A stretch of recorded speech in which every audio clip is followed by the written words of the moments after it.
Welcome back sa aking channel. Billionaire businessman Ramon Ang, hindi tutol sa pagmamahalan ng kanyang anak na si Jacob Ang at TV host actress na si Atasha Mulak, dahil gusto niya ang ugali ng aktres. Panuurin at pakinggan ang buong detalye.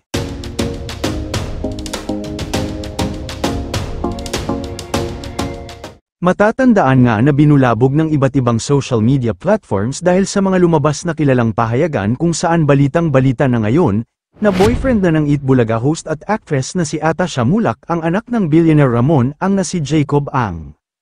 Hindi lang daw ito basta haka-haka, dahil totoong-totoo ito, sa katunayan ay naka-follow pa nga sila sa isa't isa, dahil marami na ang netizens na nakikita na nagdi-date na ang dalawa.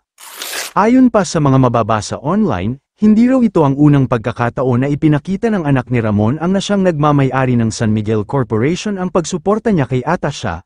Ayon pa nga sa ilang netizens, very consistent yan siya mag-share sa IG story.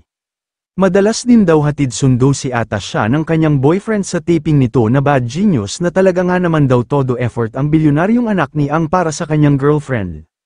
May kumalat din na video kung saan present si Jacob sa isang event ni Atasha para sa promo ng Bad Genius, pagpapakita lang daw ito na todo suporta si Jacob sa kanyang girlfriend. Sa katunayan ay alam na nga daw ito ng magulang ni Atasha na si Charlene Gonzalez at Aga Mulak, nang magbakasyon pa nga daw sila sa Hong Kong ay kasama nila si Jacob, at nagpicture pa nga sila, subalit agad daw dinilit na Aga ang nasabing larawan.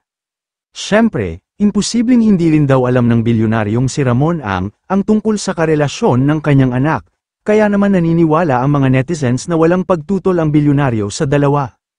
Dahil for sure naman daw ay kilala nito galing sa maayos na pamilya si Atasha, dahil ang nanay nito ay dating beauty queen, si Aga naman ay artista na walang bahid ng mabibigat issue.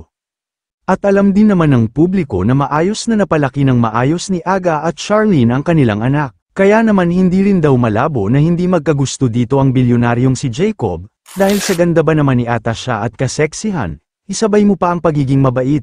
Kaya nga daw siguro ganun-ganun na lang malayang nakakapag-date si Jacob at Atasha, dahil walang pagtutol ang bilyonaryong si Ang, na alam naman ng lahat na kilala si Ramon Ang sa pagiging humble nito sa kabila ng tinatamasang tagumpay pagdating sa pagnenegosyo. Kayo mga ka-showbiz, anong masasabi nyo sa ating showbiz topic ngayon? Kung may opinion kayo ay magkomento lang kayo sa aking comment section. At syempre kung bago pa lang kayo sa aking channel ay mag-subscribe na kayo para lagi kayong updated sa mga showbiz trends na ina-upload ko. Maraming salamat po.